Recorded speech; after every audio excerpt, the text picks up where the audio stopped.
आज कुछ ऐसे लोग हैं जो पूछते हैं कि मुसलमानों ने कौन सी कुर्बानियां दी हैं। इस मुल्क का जर्रा जर्रा हमारी शहादतों से लबरेज है। ये वो बाबरकत दिन हैं जिन दिनों में मुल्क के लिए कुर्बानियां देने वालों की 362 साला जद्दोजहद के बाद अंग्रेज को इस मुल्क से निकाल दिया गया।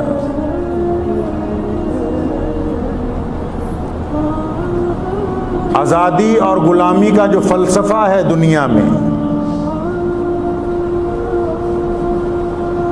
और मुसलमानों ने अपने देश के लिए जो कुर्बानियां दी हैं, मुसलमानों की तरफ से अपने इस मुल्क को आज़ाद कराने के लिए 362 साल तक जो शहादतें दी गईं, जो काले पानी की सजाएं काटी गईं, जो गर्दनें उतरवाई गईं, जो फांसी के फंदों को चूमा गया, ये जो फलसफा है आज़ादी और गुलामी का, इस फलसफे के बानी पूरी दुनिया में हमारे प्यारे नबी हज़रत मोहम्मद रसूलुल्लाह सल्लल्लाहु अलैहि वसल्लम की ज़ात किराम। आप सल्लल्लाहु अलैहि वसल्लम ने जब ऐलान नबूवत किया तो सरमाएदारों ने, उस दौर के बादशाहों ने इंसानों को अपना गुलाम बनाया हुआ था और बाकायदा इंसान बाजारों में, मंडियों में जानवरों की तरह फरोख्त किए जाते थे। सैयदना बिलाल रज़ियल्लाहु तआला अन्हु उमैया के गुलाम थे, मोहम्मद रसूलुल्लाह ने खरीदा है आज़ाद करने के लिए।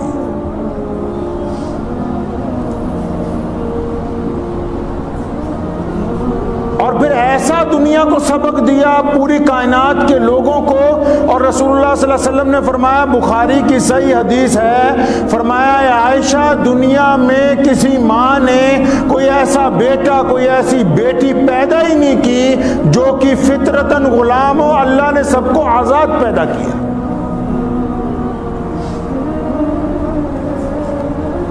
(1857) की जंग आज़ादी जब हुई,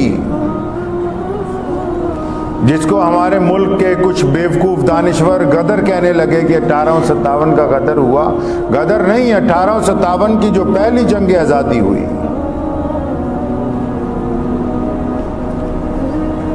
उसमें पहली सफ के अंदर मुसलमानों ने कुर्बानियां दी।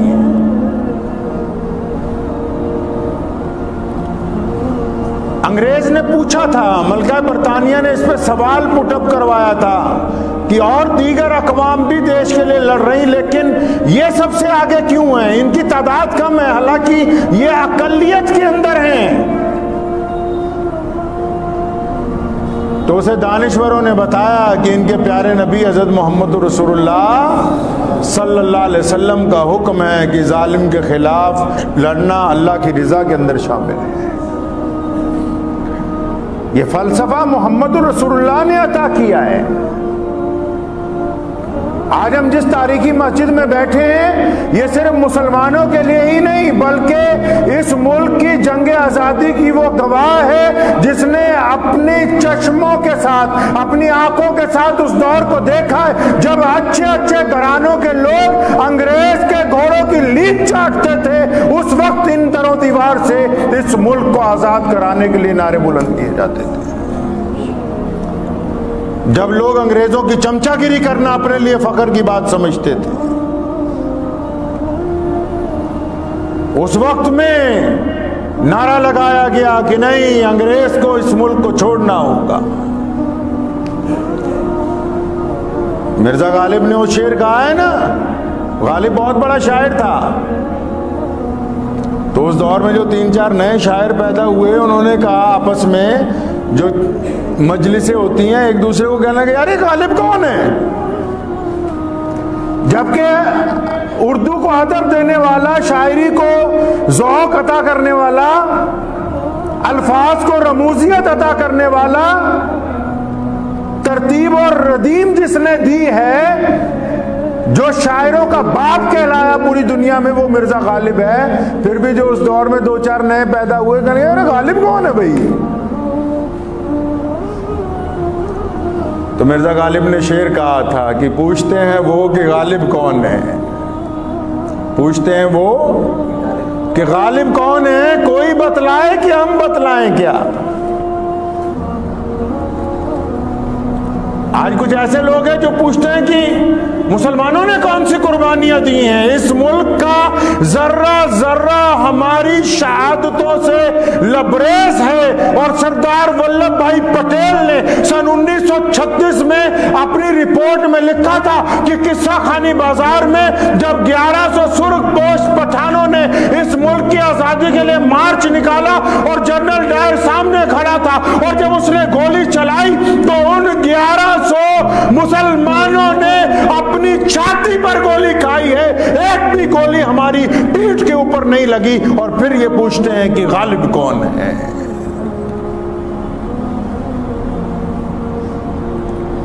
अंडमान निकोबार की जेलें इस बात की गवाह हैं। आपको आज जंग आज़ादी के दो चार खूबसूरत किस्से सुनाता हूं, क्योंकि हमने जो मुल्क की आज़ादी लड़ी है, हमने जो इस देश के लिए कुर्बानी दी है, वो इसलिए दी कि हमारे रसूलुल्लाह ने हमें तालीम दी थी कि हम जिस वतन में पैदा होते हैं उसको अपनी जान से ज्यादा अजीज समझते हैं। बात लोग अपनी सफाइयां देना चाहते हैं, लेकिन हम बता दें पूरी दुनिया के लोगों को कि हम बहैसियत मुसलमान बड़े फख्र के साथ इस मुल्क की रूए जमीन पर पैदा हुए, हमारे आबो अजदाद यहाँ पैदा हुए, हमारी मसाजिद और मकाबिर यहाँ पर मौजूद है। हमें तब भी कल भी फख्र था कि हम भारत के वासी हैं और इसी जमीन में दफन होंगे। ये हम पे अल्लाह तबारक व तआला का कर्म है। जलियांवाले बाग का नाम सुना है? जनरल डायर ने वहां गोली चलाई थी, डॉक्टर सैफुद्दीन किचलू को पकड़ लिया अंग्रेज ने, तो किचलू के सदारत में वो जलसा होना था, तो डॉक्टर साहब की तस्वीर रख के जलियांवाले बाग में प्रोग्राम हो रहा था। तो जब सुबह को ये जलसा होना था तो अमृतसर का जो सुपरिटेंडेंट पुलिस था उसको जनरल डायर ने अपने कमरे में बुलाया। ध्यान से सुन लो ये किस्सा, बहुत सारे लोगों को तारीख ही नहीं पता कि इतिहास कहता क्या है। जो अमृतसर का एसपी था उसको जनरल डायर जो था वो डिप्टी कमिश्नर था अमृतसर का, और पंजाब का गवर्नर मिस्टर एडवायर वो स्पेशल वहां अमृतसर पहुंचे कि कल को जलियांवाले बाग में एक एजिटेशन होना है, इसको रोका कैसे जाए। तो इन दोनों ने रात को जब मीटिंग की तो एसपी को बुलाया अपने दफ्तर में। 6.5 फुट का एक नौजवान जो अमृतसर का एसपी था, वो जब जनरल डायर और जनरल एडवायर से जाके मिला उस कमरे के अंदर, तो डायर ने उसको हुक्म दिया तहरीरी तौर पर कि सुबह को जलियांवाले बाग के अंदर जो लोग अंग्रेज सरकार के खिलाफ एजिटेशन करेंगे आपने उन पर गोली चलानी है। हम पूरी ताकत के साथ उस एजिटेशन को कुचलना चाहते हैं। सरकार का आदेश है कि जनरल डायर सुबह को वहां आपके हुक्म के साथ गोली चलाई जाएगी। सुनो उस एसपी ने क्या कहा। उस एसपी ने कहा कि मियां साहब, मैं अंग्रेज पुलिस का एसपी जरूर हूं, लेकिन मैंने मोहम्मद रसूलुल्लाह का कलमा पढ़ा है। हमारे दीन में, हमारे दस्तूर में निहत्तों पर गोली चलाना हराम है। मैं किसी कीमत पर अपने मुल्क के लोगों के ऊपर गोली नहीं चला सकता। जलियांवाले बाग पर जाकर नमस्तक होने वाले इस बात को जानते नहीं कि वो इस लुधियाने का रहने वाला, ऑक्सफोर्ड यूनिवर्सिटी से पढ़ के आने वाला नौजवान एसपी खान अहमद जान लुधियानवी, जिसने उस रात को अंग्रेज जर्नल के साथ पंगा ले लिया। अगर कोई और मुलाजिम होता, अगर कोई और मतहत होता तो वह हद चाहता इंकार ना करता, वो इस बात के ऊपर राजी होता कि मैं इन पे गोली चलाऊंगा। उस बहादुर आदमी ने अपना पेटी उतार कर मेज पे रख दी, इस्तीफा दे दिया, लेकिन लोगों के ऊपर गोली चलाने को मंजूरी नहीं दी। बताओ कोई ऐसा है? और कोई तारीख पढ़ के बताओ। बड़े बड़े लोग अंग्रेज के मुलाजिम नहीं रहे? बड़े बड़े नवाबों ने, रजवाड़ों ने अंग्रेज के साथ सुलह नहीं की? जागीरें नहीं लेते रहे? उनके घोड़ों की लीद नहीं चाट रहते रहे? मिर्जा गुलाम अहमद कादियानी जैसे बदबख्त अंग्रेज की मुखबरियां नहीं करते रहे? उसके हक में किताबें नहीं लिखते रहे? है कोई ऐसा नौजवान जो अंग्रेज जनरल डायर के सामने कहता कि मैं नहीं गोली चलाऊंगा? एसपी खान अहमद जान ने, उठाओ इतिहास। आज भी अगर आप जाके उस किताब को खोलेंगे ना तो साफ साफ लिखा है कि एसपी खान अहमद जान ने कहा कि किसी कीमत पर अपने भाइयों पर, किसी कीमत पर अपने हिंदुस्तानी भाइयों पर, किसी कीमत पर अपने हिंदू भाइयों पर, किसी कीमत पर अपने मुसलमान भाइयों पर, किसी कीमत पर अपने सिख भाइयों पर, जो इस जलियांवाले बाग में देश की आजादी के लिए सुबह को आएंगे, अहमद खान जान फांसी चढ़ सकता है लेकिन तुम्हारे कहने पर गोली नहीं चला सकता।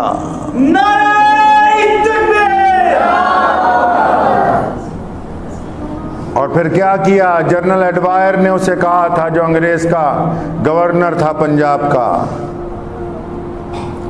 कहने लगा अगर तुम वायसराय इंडिया के दोस्त ना होते, ये नौजवान इतना ज्यादा पढ़ा लिखा था कि जो भारत का गवर्नर जनरल था उसका दोस्त था, इसलिए अमृतसर में एसपी लग गया। कहने लगा अगर तुम उसके दोस्त ना होते तो अभी तुम्हें गोली मार देता मैं इसी कमरे में। अब हम तुम्हें डिसमिस कर रहे हैं, चले जाओ यहां से। उसने अपनी पेटी उतारी, वहां टेबल पे रखी, वापस उसी रात लुधियाना वापस आ गया। 1942 तक हर एक साल एसपी रैंक का आदमी, एसपी रैंक का आदमी उस दौर में बहुत बड़ी बात होती थी। एक हवलदार कहीं चला जाता था, पूरा गांव इकट्ठा हो जाता था।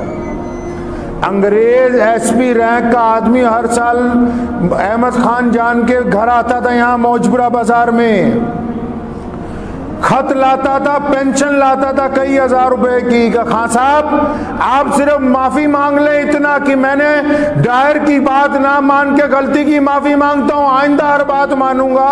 इस पर दस्तखत करते दोबारा कप्तान बन जाएं। दस्तखत कर दीजिए इस कागज पर, दोबारा कप्तान बन जाइए, आप जिले के मालिक बन जाएंगे। पता है एसएसपी की पावर क्या होती है तुम्हें? अहमद खान जान ने 14 साल इंकार के गुजार दिए, अंग्रेज की पेंशन नहीं ली। कोई ऐसी कुर्बानी दे सकता है मुल्क के लिए? फिर भी आज कई लोग पूछते हैं कि मुसलमानों ने क्या देश के लिए किया है। अगर ईमानदारी से कभी इतिहास उठा लोगे ना, ईमानदारी से, तो इस मुल्क की आज़ादी के लिए जितनी कुर्बानियां हमने दी हैं कोई भी उस सफ़ के बराबर नहीं पहुंच सकता। किसी ने 10 साल कुर्बानी दी, किसी ने 20 साल कुर्बानी दी, कोई 50 साल लड़ा होगा। मुसलमानों ने अंग्रेज़ के खिलाफ 362 साल तक लगातार लड़ाई लड़ी, सिर्फ इसलिए कि इस मुल्क से अंग्रेज़ का कब्ज़ा इसलिए निकल जाना चाहिए क्योंकि इस मुल्क के लोग आज़ाद हैं और आज़ाद ही रहना चाहते हैं। रईसुल अहरार मौलाना हबीबुर रहमान लुधियानवी रहमतुल्लाह अलैह हिंदुस्तान की जंग आज़ादी का सबसे बड़ा चेहरा है। मौलाना लिखते हैं कि जब मुझे पहली दफा अंग्रेज ने पकड़ा सिविल नाफरमानी के एजिटेशन में, तो 1 साल की सजा दी गई। जिस दिन सजा खत्म हो रही थी तो डिप्टी कमिश्नर जो लुधियाने का था उसने जज को कहा, सीजीएम को, कि जेल के अंदर जाके अदालत लगा के मौलाना पर एक और मुकदमा हमने दायर कर दिया, उसकी सजा भी आज ही सुना दो। तो लुधियाना जेल में अदालत लगाई गई। ये बिल्कुल सामने थी जेल, यहां सिविल अस्पताल के सामने। आप जब इस सड़क पे जाएंगे जो टी पॉइंट के अंदर जहां नामधारियों का स्मारक बना हुआ है, जब कमरा अदालत लग गया जेल में, जज साहब का नाम था विद्यासागर, दर्जा अव्वल के मजिस्ट्रेट लुधियाना में, सन 1923।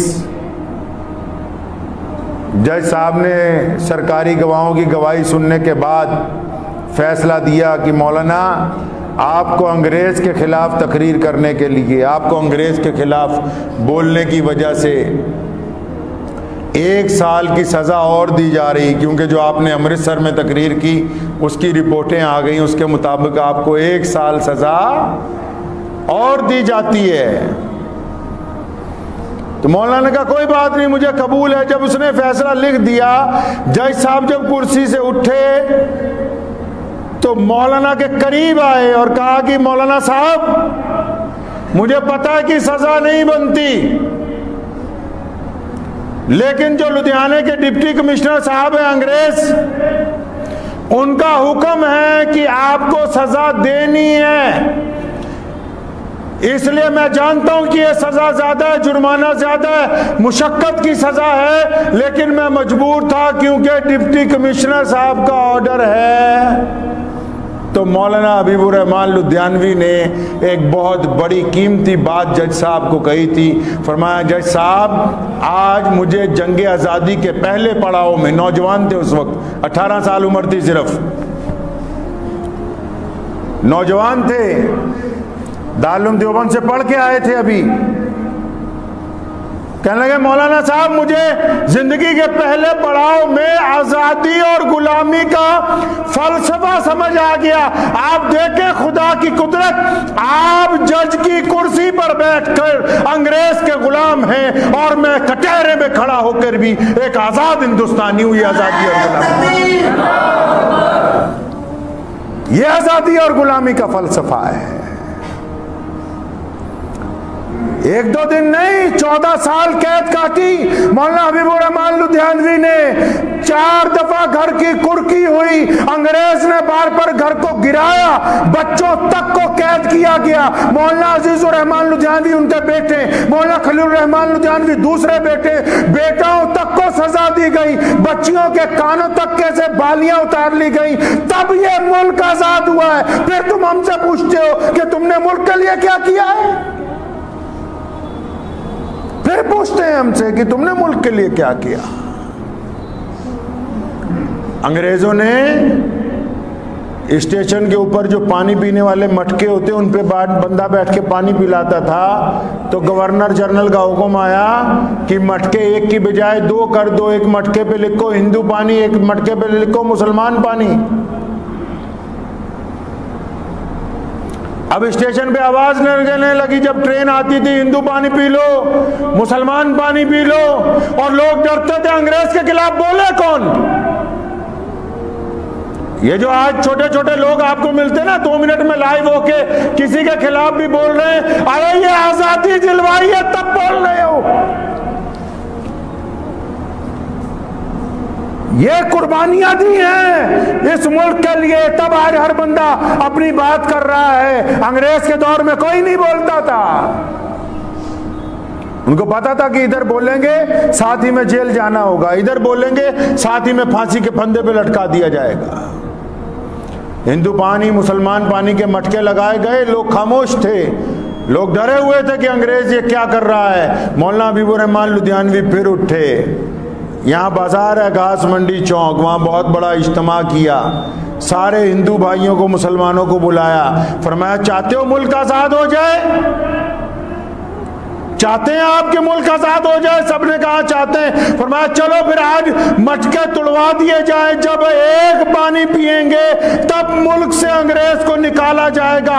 और फिर यहां से लेकर पेशावर तक सारे स्टेशनों के मटके तुड़वाए गए। मौलाना हबीबुर रहमान लुधियानवी ने उसमें भी सजा काटी, तब इस मुल्क की आजादी करीब आई। फिर हमसे पूछते हैं कि तुमने मुल्क की आजादी के लिए क्या किया है।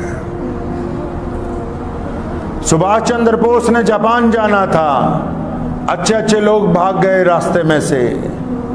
जाओ जाके बोस को पूछो। बोस जब कलकत्ता से चला, मौलाना हबीबुर रहमान लुधियानवी ने अपने नौजवान बेटा मौलाना खलीलुर रहमान लुधियानवी को सुभाष चंद्र बोस के साथ भेजा, तमाम इंतजामात करवाए, अपने घर में रखा यहाँ लुधियाना 3 दिन। उसकी भी बाद में मुखबरी होकर 2 साल सजा हुई। वो फिर हमसे पूछते हैं कि गालिब कौन है?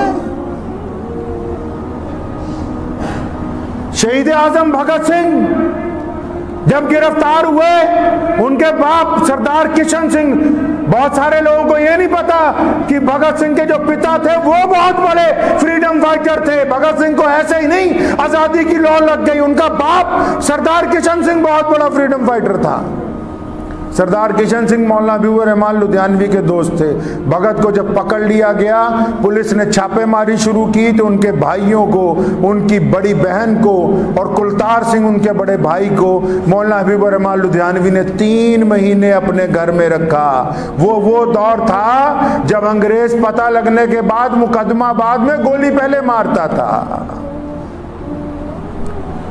फिर पूछते हैं कि आपने मुल्क के लिए क्या किया है? भगत सिंह को सामान पहुंचाने की वजह से, लगातार उनके साथियों को सामान पहुंचाने की वजह से मौलाना खलीलुर रहमान लुधियानवी को 1 हफ्ता तक कोतवाली में तशद्दुद का सामना करना पड़ा। पूरा जिस्म जख्मों से चूर हो गया और उनके वालिद मोहतरम को 2 साल की सजा दे दी गई। फिर आज कई लोग हमसे पूछते तुमने मुल्क के लिए क्या किया है? तभी तो गालिब ने कहा ना, पूछते हैं वो कि गालिब कौन है? इस मुल्क की जंग आजादी के एक एक कण के अंदर, एक एक कतरे में हमारा खून शामिल है।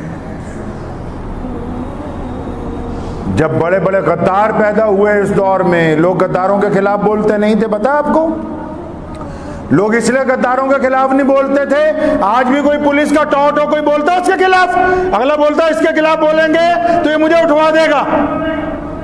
उस दौर में मिर्जा गुलाम कादियानी सबसे बड़ा टॉट था अंग्रेज का, लोग उसके खिलाफ बोलते नहीं थे। मौलाना शाह मोहम्मद लुधियानवी उठे, बड़े बड़े लोग खामोश हो गए कि अगर इसके खिलाफ बोलेंगे तो हम पर मुकदमा हो जाएगा, अंदर चले जाएंगे। फरमाया दुनिया इधर से उधर हो सकती है, मुहम्मदुर रसूलुल्लाह की जगह किसी और को नबी तस्लीम नहीं करेंगे, चाहे तू अंग्रेज की जितनी मर्जी ताकत लेके आ जाए। ये बातें आपको आज इसलिए बता रहा हूं कि आज डबल दिन आ गया मेरे पास। मुहर्रम भी कुर्बानियों का महीना है और 15 अगस्त भी इस मुल्क की जंग आज़ादी की कुर्बानियों की वजह से आज़ादी का महीना है।